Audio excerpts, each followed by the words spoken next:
పాపల్లే నవ్వమ్మ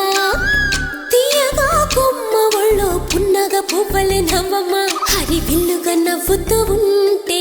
ఎండలో వెన్నెల కాయదా చిరు చల్లుగా నవ్వుతూ ఉంటే కొండైన బాగల్లే పొంగదా నూను మెత్తగా నవ్వుతూ ఉంటే ముల్లైన పువ్వల్ని తాకదా తొలి పొద్దుగా నవ్వుతూ ఉంటే రాయైన రత్నంగా మారదా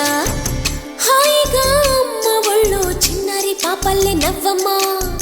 తీయగా కొమ్మ ఒళ్ళో పున్నగా పువ్వలే నవ్వమ్మ